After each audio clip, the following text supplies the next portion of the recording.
Howdy, folks, and welcome to Reading Cowboys Deep Dives, the Heart Health series. It's a real pleasure to have you mosey on in today. Great to be here. You know, it feels like every time we turn around, there's a new diet guru or headline shouting about the next secret to a super strong ticker. Oh, absolutely. It's constant. One day, butter's the devil himself. The next, it's practically a health elixir.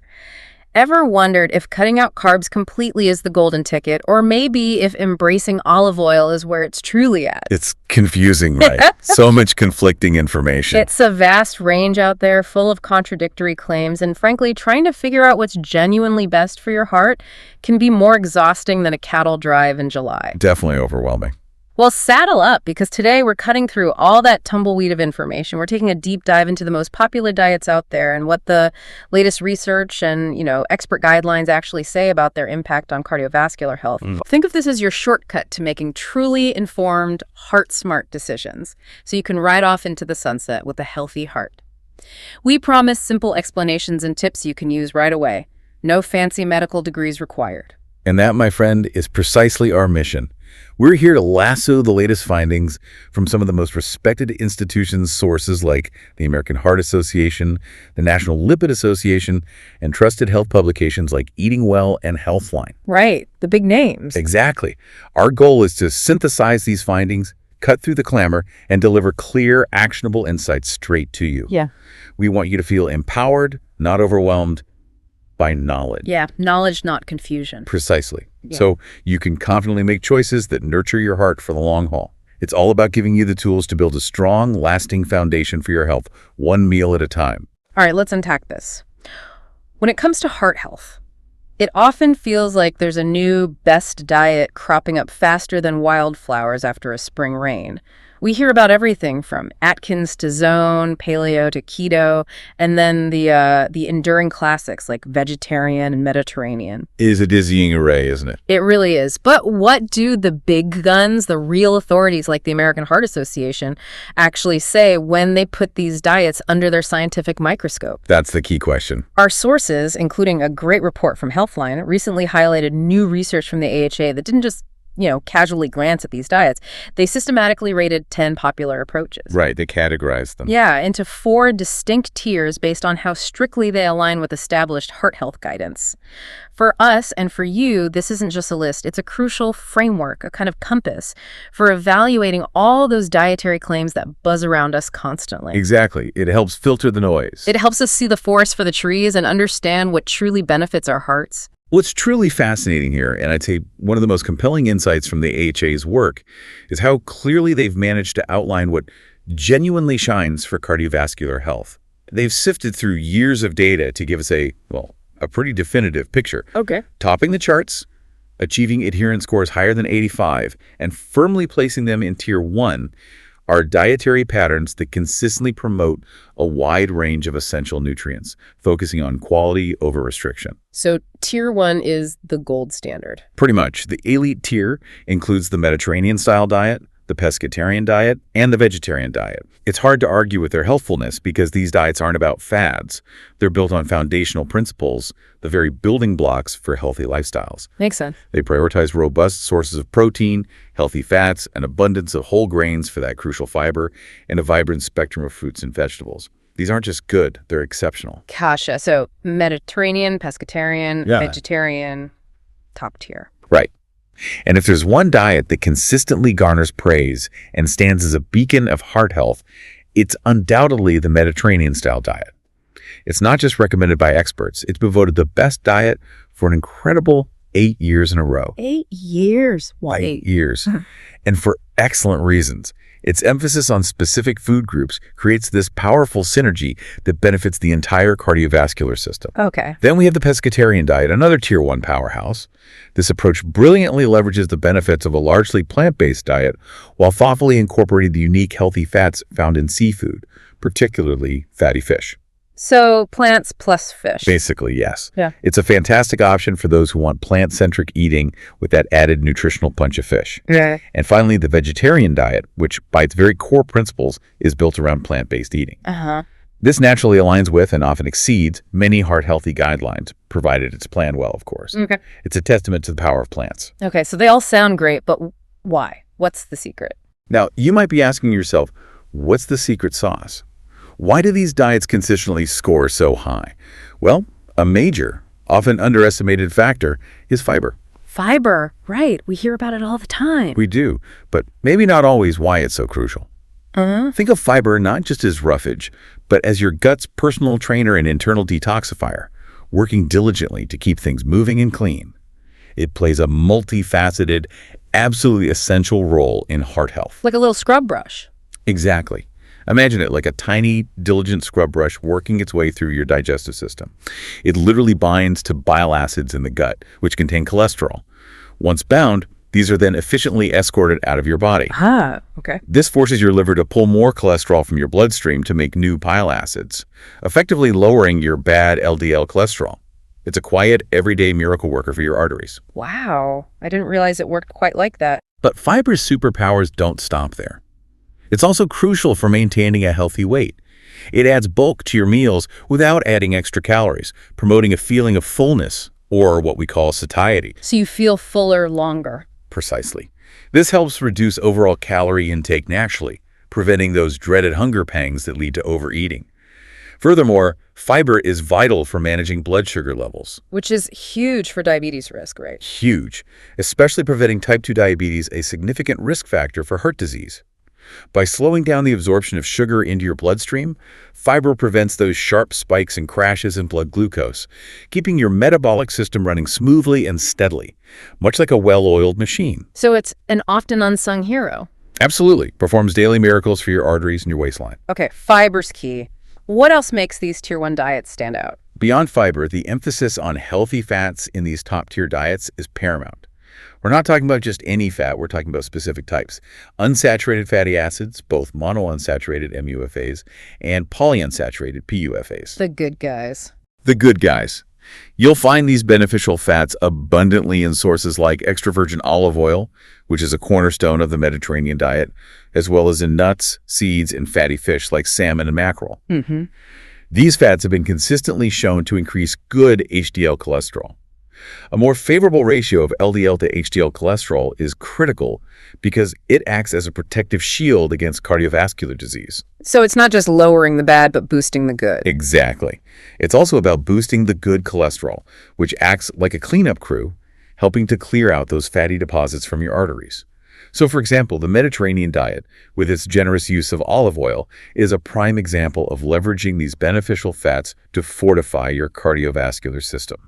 Okay, this Mediterranean diet, it sounds like more than just food lists. Here's where it gets really interesting, and frankly, a bit of a mind shift for many folks. It isn't just a meal plan. It's practically a whole philosophy, a way of life. It really is. It's holistic. That has been consistently celebrated for its far-reaching benefits for centuries. It's not simply about what's on your plate, it's deeply rooted in how you approach eating, and indeed how you live your daily life. It's a key insight often missed in those strict calorie-counting dietary breakdowns. That cultural context is vital. So what makes it so consistently celebrated, and how can we really understand what it entails beyond a grocery list? Eating Well, one of our trusted sources, offers a fantastic 7-day plan that simplifies things, but the true genius lies in its holistic approach. Let's break down those components. At its heart, the Mediterranean diet champions an abundance of plant sources. Imagine your plate always brimming with vibrant, sun-ripened vegetables, hearty whole grains, earthy legumes like beans and lentils, a wide variety of crunchy nuts, and plenty of sweet, juicy fruits. The foundation is plants. Absolutely. These form the undisputed foundation of almost every single meal. Extra virgin olive oil isn't just a dressing, it's the predominant fat, a liquid gold used generously for cooking, for rich dressings, and even drizzling over finished dishes. Adds flavor and those healthy fats. Exactly. You'll also find low to moderate amounts of wholesome cheese and creamy yogurt consumed daily, offering essential protein and calcium without going overboard. Balance is key. Right. On a weekly basis, lean proteins like fish, poultry, and eggs are incorporated in low to moderate amounts, providing variety and important nutrients. Red meat, on the other hand, is considered more of a special occasion food, consumed maybe monthly or sparingly. Not forbidden, but infrequent. Infrequent, and when it is, it's typically in smaller, more thoughtful portions. And for those who enjoy wine, it's consumed in moderation, usually alongside meals, as part of the cultural tapestry. Meals, yeah. This diet also places a strong, beautiful emphasis on minimally processed, locally grown foods, truly connecting you to your food sources and the land. But the true genius of the Mediterranean diet extends far beyond the plate. It's truly about a lifestyle that encourages mindful eating and social connection. Ah, the lifestyle part. Yes. It celebrates cooking at home, which gives you invaluable control over your ingredients and portion sizes. More importantly, it emphasizes enjoying meals with others, fostering those vital social connections, and promoting a slower, more deliberate, and joyful approach to eating. So not eating alone in front of the TV. Ideally not. It's a stark contrast to mindlessly gobbling down a meal in front of a screen. Regular physical activity, even something as simple and accessible as a daily walk, is also an integral part of this lifestyle, seamlessly woven into the rhythm of life. It's a whole package. It's a comprehensive, holistic approach to wellness. The proven benefits of this lifestyle are extensive.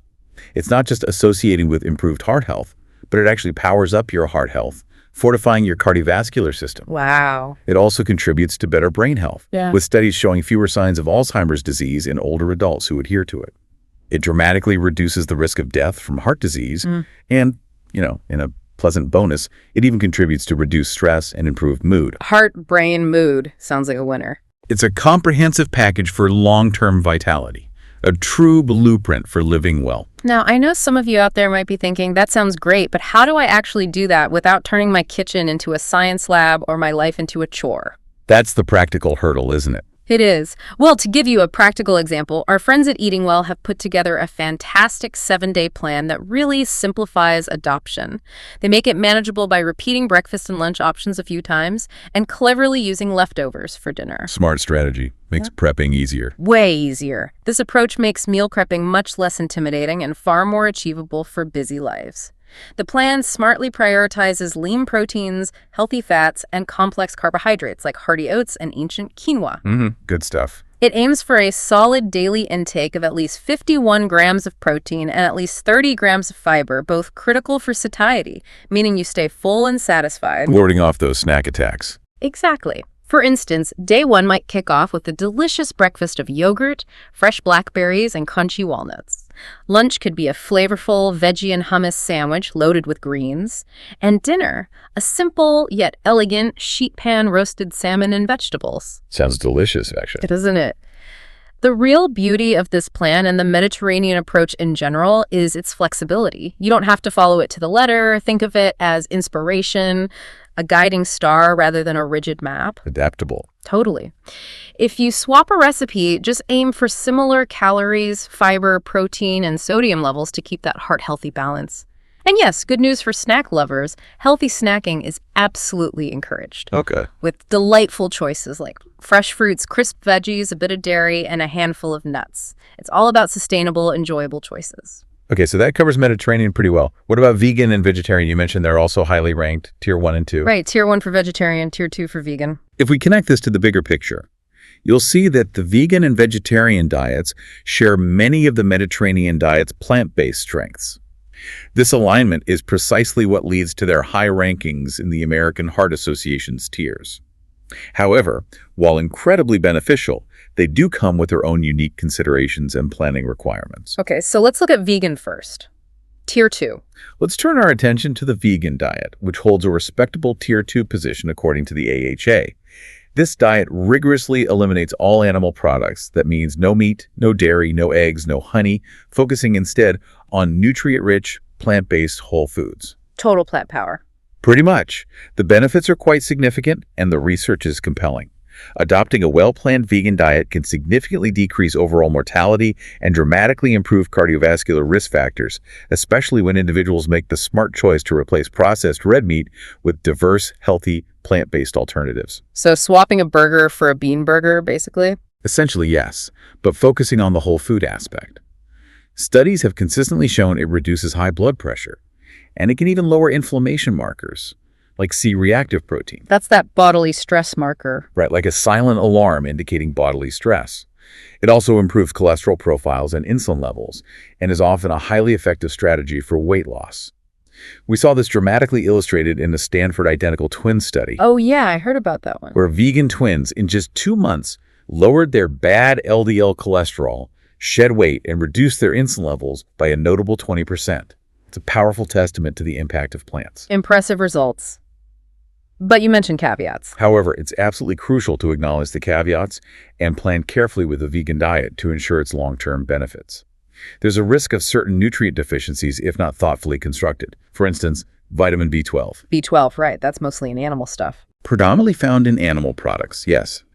It's essential for breaking down homocysteine. Think of homocysteine as a compound that, when levels get too high, is like a silent alarm going off in your arteries, signaling an increased risk for serious events like stroke and heart disease. So vegans need to supplement B12. Generally, yes, or eat fortified foods diligently. Vegans must also be diligent about ensuring adequate intake of calcium and iron, which are plentiful in plant sources, but require mindful pairing and variety for good absorption. Okay. Furthermore, and this is a big one, it's vital to distinguish between a truly healthy vegan diet and what we jokingly call vegan junk food. Huh. Yeah, Oreos are vegan, right? Exactly. Simply eliminating animal products isn't enough. Relying on heavily processed vegan options high in sugars, unhealthy fats, and refined grains is not heart healthy. The focus must be on whole, unprocessed plant foods, vibrant vegetables, sweet fruits, hearty legumes, and whole grains. Got it. Whole foods are key. And finally, ensuring a diverse range of plant proteins is necessary to get all essential amino acids, which are the building blocks your body needs.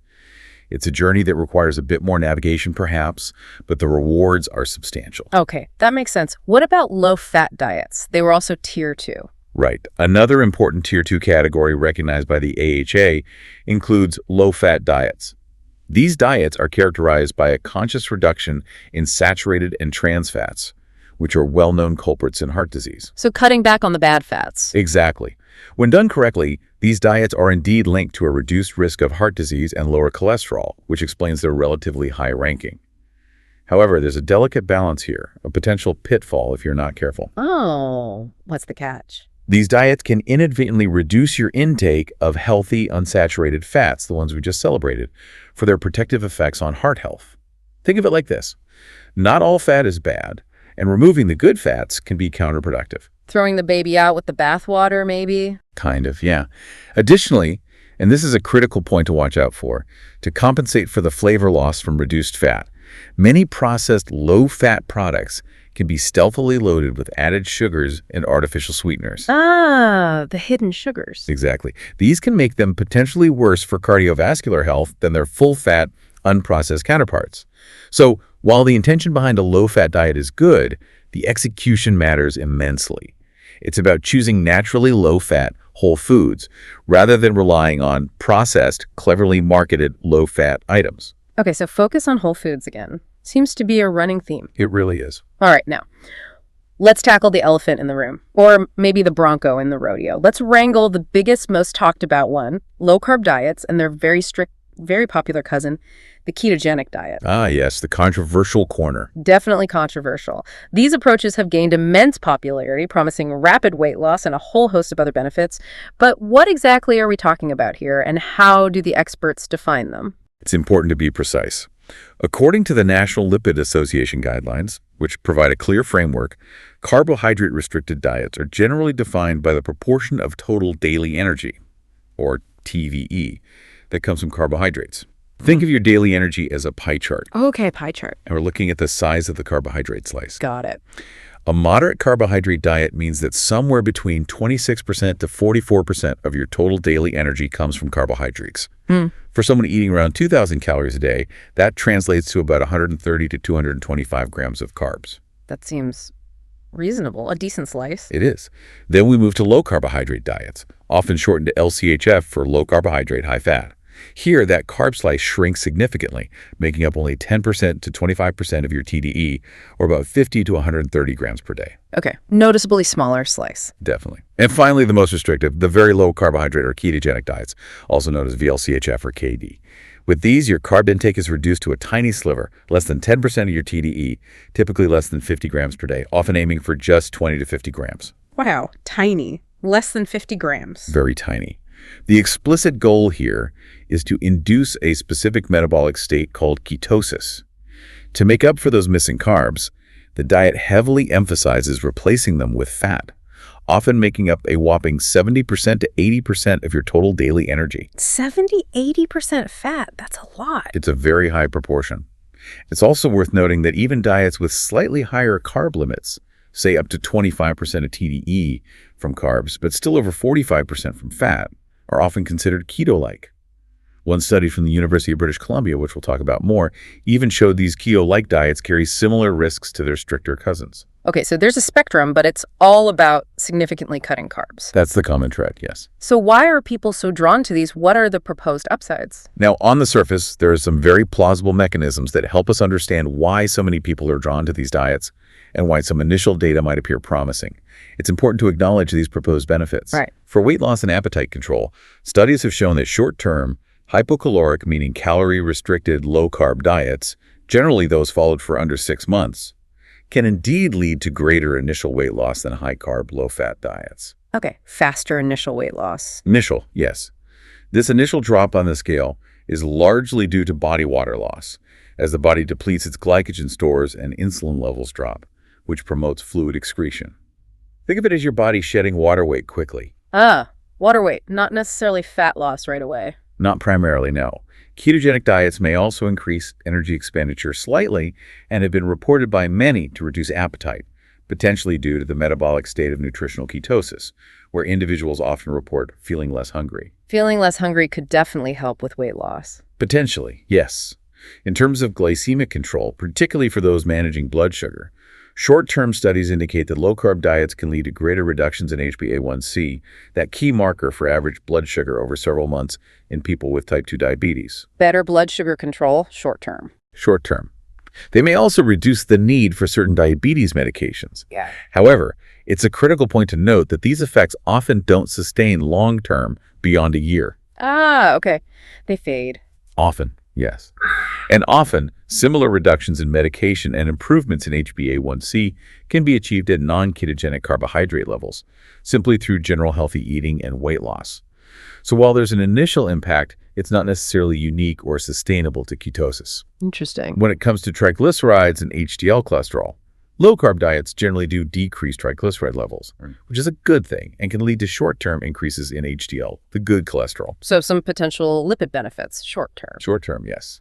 There's also a fascinating yet unproven plausible mechanism that sometimes comes up regarding heart failure patients. Oh, what's that? The failing heart under stress has shown an ability to increase its oxidation of ketone bodies to meet its energy demands. This is an intriguing observation, especially since SGLT2 inhibitors, a class of medications now a mainstay of heart failure therapy, also increase ketone production in the liver. So a possible connection. A possible link, suggesting a potential cardioprotective effect.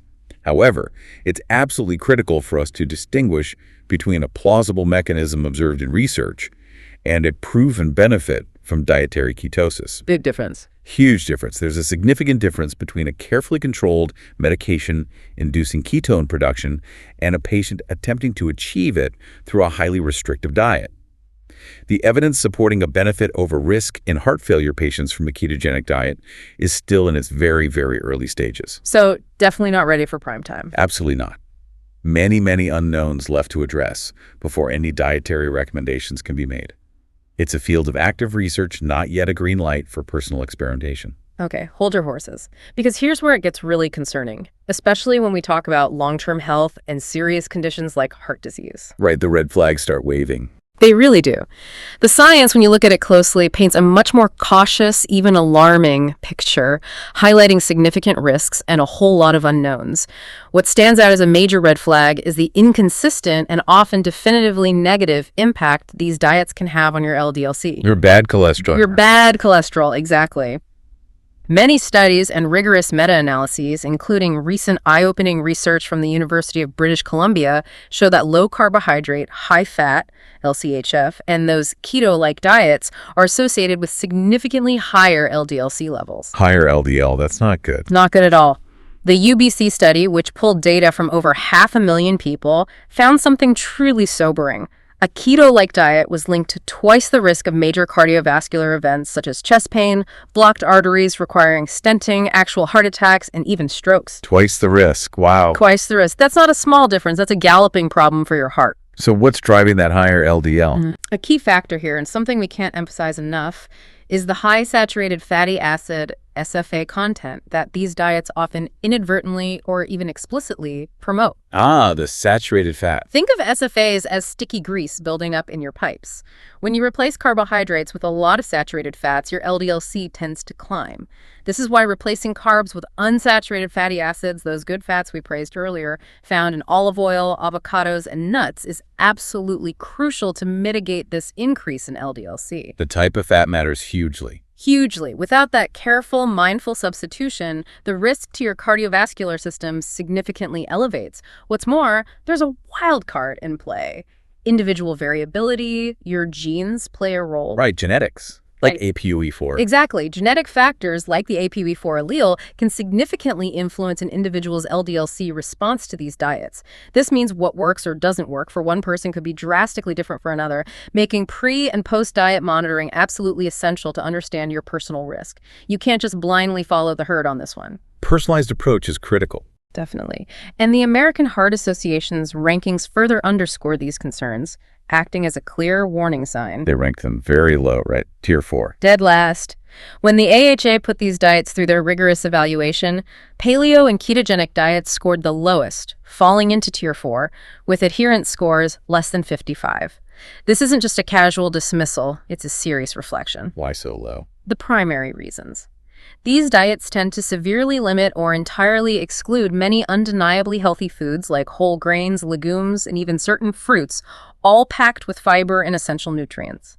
And critically, as we just discussed, they often promote a high intake of saturated fat, which directly impacts that bad LDL cholesterol. Cutting out good stuff, adding bad stuff. Basically. Other very low-fat and other low-carb diets didn't fare much better, landing in Tier 3 with only low to moderate alignment with heart-healthy guidance. This isn't just about the number on the scale, it's about the comprehensive nutritional profile and its profound long-term impact on your precious cardiovascular system. It's a holistic view, not just a snapshot. Exactly. Another significant concern, which often gets overlooked in the initial excitement of rapid weight loss, is the sustainability and potential for nutrient deprivation that comes with these extreme dietary restrictions. Yeah, can people actually stick to these? Let's be frank. These diets are incredibly tough to stick to long term. Their restrictive nature means they often eliminate or severely limit many fiber-rich, nutrient-dense foods. We're talking about a vibrant array of vegetables, sweet fruits, wholesome whole grains, and powerhouse legumes. Missing out on key nutrients. Absolutely. When you cut out these foundational food groups, you're not just cutting carbs, you're drastically reducing your intake of essential vitamins and minerals. This can lead to serious deficiencies. Furthermore, this restriction can negatively impact your gut microbiome. The gut health connection again. That complex community of billions of microorganisms living in your digestive tract. Increasingly, scientists are recognizing the critical role your gut health plays in overall health, including your heart. Depleting that diverse ecosystem can have unforeseen consequences. So it's not just about what you're losing in weight, but what you're potentially losing in vital nutrients and gut support. Precisely. Then there are the immediate safety concerns and the infamous keto flu. Ah, yes, the keto flu. Heard about that. Many people who embark on a very low carbohydrate ketogenic diet experience common initial side effects, often described as feeling like they've caught a bug, typically within the first few days to a week. These can include frustrating constipation, queasy nausea, abdominal pain, a throbbing headache, muscle cramps, general weakness, and even unwelcome skin rash. Doesn't sound pleasant. Not at all. But the risks can be far more serious than just feeling a bit under the weather. Due to increased urination that happens in ketosis and reduced insulin levels, there's a significant potential for dangerous dehydration and critical electrolyte imbalances. Like sodium, potassium. Particularly with crucial minerals like sodium, magnesium, and potassium. This can lead to dizzy spells, a dangerous drop in blood volume known as hypovolemia, and in severe unmanaged cases, ketoacidosis. Ketoacidosis? Oh, yes. That sounds serious. It is serious. Ketoacidosis is a dangerous buildup of acidic compounds in your blood, literally making your body too acidic, which is a life-threatening medical emergency if not immediately treated, especially for diabetics. Yikes. Moreover, emerging research is pointing to unfavorable shifts in the gut microbiota, though the full clinical significance of this is still being understood. And we're seeing increased levels of trimethylamine N-oxide, or TMAO. TMAO, wasn't that linked to heart risk? Exactly. It's a compound produced in your gut when you eat certain animal products. Emerging research links high TMAO levels to a higher risk of heart attacks and strokes, essentially acting as a red flag for cardiovascular trouble. So it's not just discomfort, it's a complex metabolic shift with potentially serious ramifications. Okay, so a lot of potential downsides and risks. This brings us to a critically important question. Right. Who shouldn't try these diets, and why is medical supervision so absolutely crucial, not just a nice to have? Right. Who needs to be extra cautious? Well, for heart failure patients, the data supporting any benefit from a ketogenic diet is a resounding 0. There are significant unknowns regarding its safety and efficacy in this particularly vulnerable population. 0 benefit. 0 proven benefit. Clinicians express serious concern about rapid weight loss without obesity and heart failure, as studies actually suggest it can be associated with lower survival rates. The message here is stark and clear. Don't do it at home on your own. This is not a diet to dabble with if your heart is already compromised. Makes sense. What about other conditions? Furthermore, these diets are absolutely contraindicated for individuals with certain pre-existing medical conditions.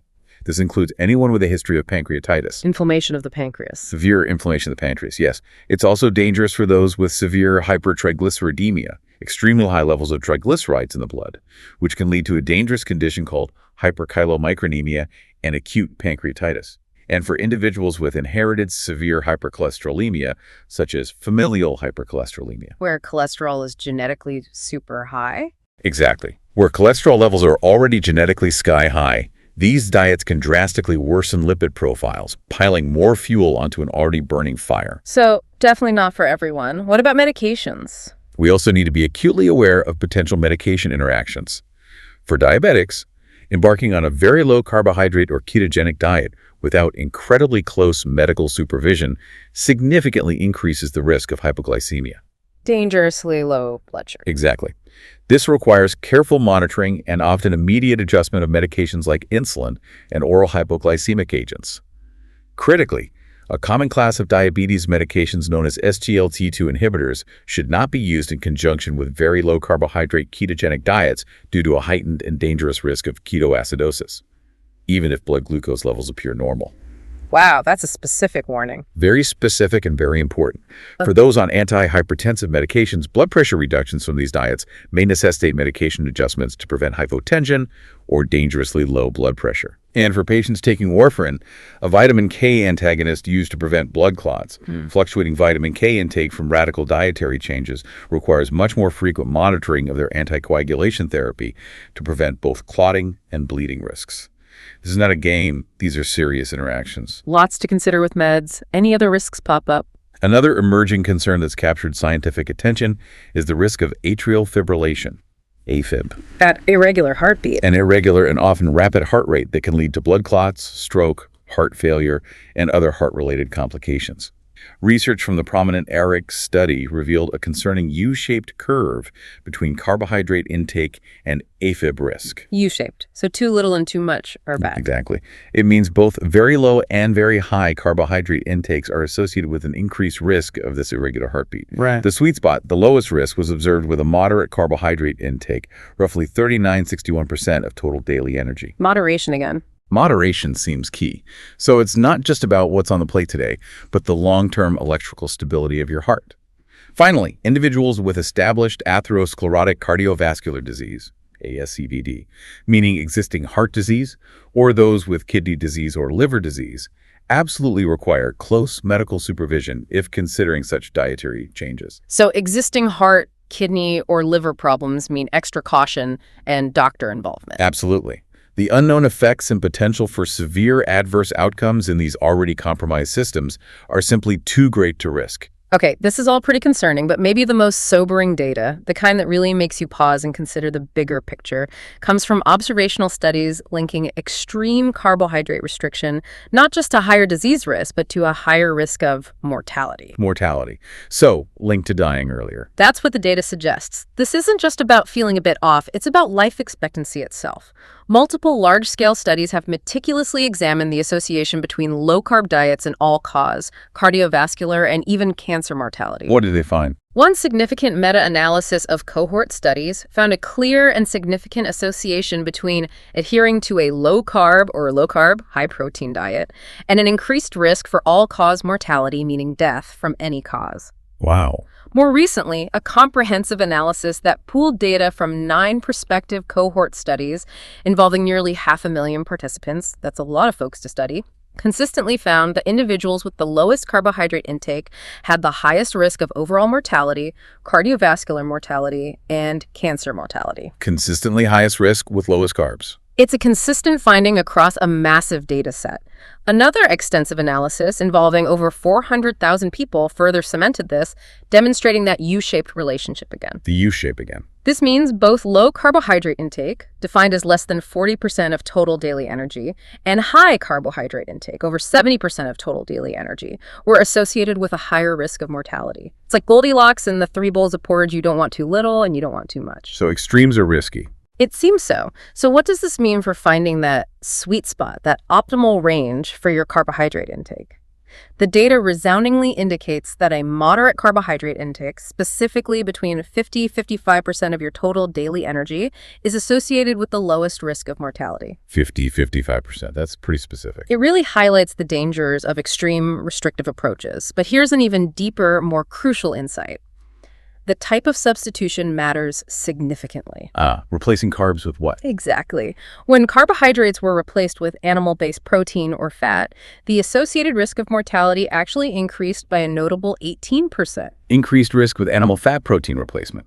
And this is where the power of plants truly shines. When carbohydrates were replaced by plant-based protein or fat, mortality decreased by a substantial 18%. Decreased risk with plant-based replacement. That's huge. It's a massive difference. This underscores the critical importance of the quality of your macronutrient sources, not just their quantity. It's a stark reminder that severe carbohydrate restriction for weight loss, if considered at all, should be limited to very short periods and always followed by a thoughtful transition to a sustainable, healthy dietary pattern. One that's rich in fiber-rich, complex carbohydrates, diverse plant-based proteins, and heart-healthy, unsaturated fats for long-term health and a thriving life. Exactly. So what does this whole deep dive mean for you, the individual trying to make heart-smart choices in a world full of noise? Yeah. What's the bottom line? The consensus is clearer than a mountain stream from all the research we've discussed. There is no single ideal diet that works perfectly for everyone. No magic bullet, no one-size-fits-all cowboy boot. Right. The best diet, ultimately, is the highest quality one you can realistically stick to long-term. It's about consistency, sustainability, and making small, meaningful changes, not just chasing short-term fixes or drastic overhauls that leave you feeling deprived and ready to quit. Small steps, big impact. Precisely. Let's distill all this information into some key actionable principles you can start applying today, right where you are. First and foremost, prioritize whole, unprocessed foods over their highly processed alternatives. Whole foods first? Think fresh produce from the market, hearty whole grains, and lean proteins, not shiny packages labeled health food that are often full of hidden sugars and fats. Secondly, increase your fruit and vegetable intake, load up your plate. More fruits and veggies. Got it. They are veritable powerhouses packed with fiber, disease-fighting antioxidants, and potassium, which is a powerful nutrient that naturally helps lower blood pressure, a major risk factor for heart disease. Aim to include whole grains like oats, quinoa, and brown rice, choosing them decisively over refined grains. Which are stripped of the good stuff. Exactly. Stripped of their beneficial fiber and antioxidants, leaving them as little more than empty calories. Okay, what else? You should also actively include healthy fats in your diet. These are your friends. You'll find them in nuts, seeds, and that wonderful extra virgin olive oil we talked about. Conversely, make a conscious effort to reduce your consumption of trans and saturated fats. Limit the red meat, fried stuff? Right. Right. Wisely limiting red meat, high-fat dairy products, fried foods, and many commercial baked goods. These are the sticky grease that can clog your pipes. Focus on lean proteins such as skinless chicken, fish, and a vibrant variety of plant proteins like legumes, beans, lentils, and tofu. Lean proteins. Okay. These foundational principles are shared across all the top-ranked diets and are consistently supported by robust research for improving and sustaining excellent cardiovascular health. It's a blueprint for a lifetime of wellness. And here's the real kicker, my friends. You don't have to go full vegan overnight or overhaul your entire kitchen in one fell swoop. Even small, consistent changes, like tiny adjustments to your daily trail, can make a profound difference in your heart health journey. It's about building habits that last. Exactly, like carving a path, not drastic overhauls that burn you out faster than a prairie fire. Yeah. For example, why not try incorporating more plant-based meals a few times a week? Maybe start with meatless Mondays or explore new vegetarian recipes that genuinely pique your interest and excite your taste buds. Small, manageable changes. Right. Instead of scrolling through your phone after dinner, take a short walk, just a little stroll around the block or through your yard. It aids digestion, boosts circulation, and gives your mind a break. Good tip. Simple. You could also add a handful of nuts to your snack time. They're little powerhouses packed with healthy fats and fiber. And don't you ever underestimate the power of joy. Try belly laughs as medicine. It's free, it works instantly to reduce stress. After therapy. And believe it or not, a good, hearty laugh actually helps your heart. Every little step you take, every mindful choice, builds momentum towards a healthier, happier you. It's a marathon, not a sprint, so enjoy the scenery along the way. That's great advice. But this raises an important question, especially given the complexities and individual variability we've discussed. How do you navigate these changes safely and effectively? Good point. How do you do it right? Medical supervision is absolutely essential, particularly for those with existing health conditions like diabetes, heart failure, or high cholesterol. Or for anyone seriously considering making extreme dietary changes like a ketogenic diet. Talk to your doctor first. Absolutely. Your doctor can help assess your specific risks, monitor your progress, and ensure that any changes are medically sound. This is your personal health, not a guessing game. Right. Furthermore, working with registered dietitian nutritionists, RDNs, is highly recommended. Think of them as your personal trail guides through the nutritional wilderness. Trail guides, I like that. They offer personalized counseling, can help craft meal plans that genuinely fit your lifestyle, address any potential nutrient deficiencies specific to you, and provide practical strategies for long-term adherence. They are the true experts who can translate these broad scientific guidelines into a practical, delicious, and sustainable plan just for your unique needs. So, an RDN for personalized help. Highly recommended. Many comprehensive lifestyle programs also exist that incorporate key elements for success, and these can be incredibly supportive. These often include a focus on sensible calorie reduction, increased physical activity, aiming for at least 150 minutes per week of moderate intensity aerobic activity, Get moving. and even 200-300 minutes per week for weight maintenance and robust behavior change therapy. This includes important aspects like self-monitoring of weight, food intake, and physical activity, which are powerful tools for staying on track. Track your progress. Exactly. Finally, it's absolutely vital to manage your expectations with a dose of realism and kindness.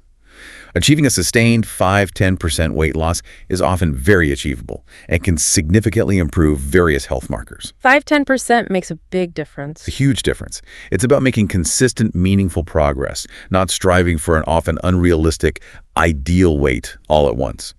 Celebrate those small victories because every bit adds up to a healthier life. Good perspective. Considering all of this, while certain diets might offer rapid short-term results, and let's be honest, those can be tempting, the overwhelming scientific evidence points towards sustainable, balanced, whole food dietary patterns, like the Mediterranean approach, as the true long-term champions for cardiovascular wellness. The long game matters most. It really does. The deep dive isn't just about what to eat, but how to live with intention and care.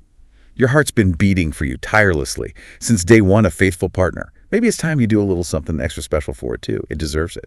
Well said. Okay, to quickly recap the actionable takeaways from today's deep dive, because we want you to leave here with practical wisdom. The key points. Focus on those whole, unprocessed plant foods, lean proteins, and healthy fats like those abundant in olive oil, nuts, and fish. Load up on fiber from fruits, vegetables, and whole grains, and actively reduce your intake of highly processed foods, unhealthy saturated fats, and harmful trans fats. Solid advice. And remember, for any significant dietary changes, especially if you have pre-existing health conditions or are on medications, medical guidance from a trusted healthcare professional or a registered dietitian nutritionist is absolutely paramount for both your safety and the effectiveness of your efforts. Absolutely. Think of it like a long, rewarding journey across the plains. Your journey to a healthier heart is a marathon, not a sprint. Yeah. Every small, informed choice adds up, step by step, to a lifetime of wellness. Couldn't agree more. Until next time, keep digging for that knowledge, keep that ticker strong, and may your trails be full of good health and good company.